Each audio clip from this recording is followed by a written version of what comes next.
So for today's tutorial, we're going to go through a few bow exercises so we can strengthen our fingers in our bow hold and also create a more comfortable bow hold that doesn't feel as tense when we're playing. So the first one is called windscreen wipers. So the bow is going to be doing what looks like windscreen wipers. And what I want you to concentrate on while doing this is the feeling of the transfer of weight from the first finger in this direction to the pinky in this direction. So if you go back to this side, you should be able to feel that all the weight of the bow is in the first finger. You should be able to take the pinky off. Try tapping it up and down, and then go back the other way. Now all the weight should be in the pinky. You should be able to take off your first finger. So let's do it again. Over this side, you should be able to take your pinky off. And over this side, you should be able to take your first finger off. And then you can just go both sides and feel that transfer of weight from pinky, first finger, pinky, first finger. Okay, so that's the first exercise, windscreen wipers. The second one is called bow push-ups, and that's because it looks like little push-ups for our fingers. So if you have a look, it should be a feeling of the fingers going from bent to more of a straight position, not locked backwards, always nice and loose. So the bow should be going up and down fairly evenly. So careful when you're doing this that the thumb is bending and going straighter, and also that the pinky's going straighter and more curled. So that one's the bow push-ups. The third one, up and down bows along the stick. So this one is a bit of a funny one. If you try it vertically first, what you're going to be doing is going up and down the stick with a fairly loose bow hold and seeing how your hand frame changes. So this kind of reflects up and down bows as you're playing on the violin.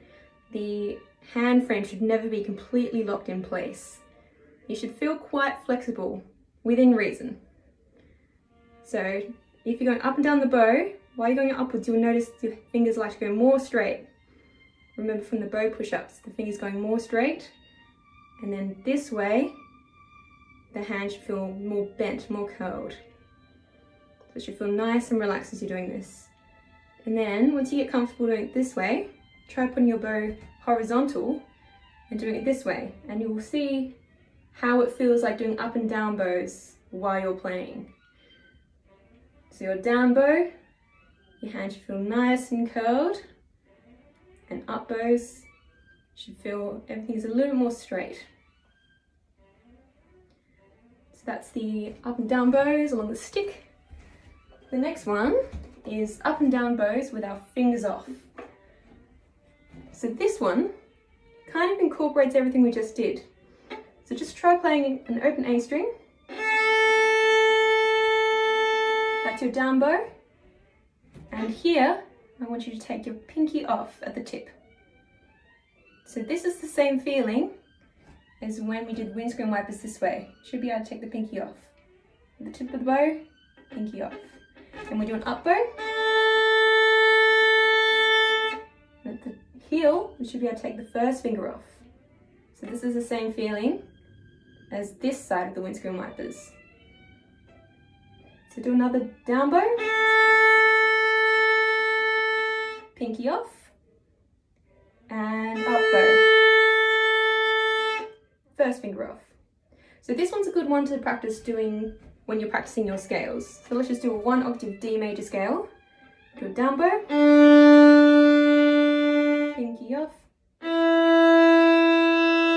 First finger off.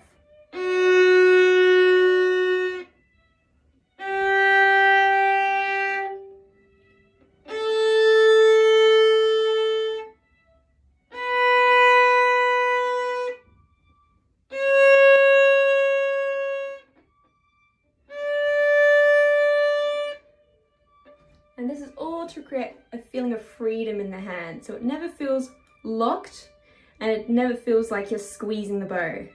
Never want to strangle the bow. And so the last one, this is a bit of a tricky one. I call this one jellyfish hands, because I think the hand kind of looks like a jellyfish. So the goal is to play semi-quavers, only using the fingers and the wrist. This part of your arm should stay completely still. Try holding your arm, see if it's moving.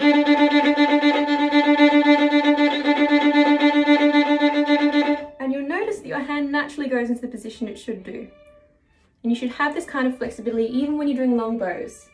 And I think it's easiest to feel for the first time when you're doing really short bows. That's also a good one to try in scales.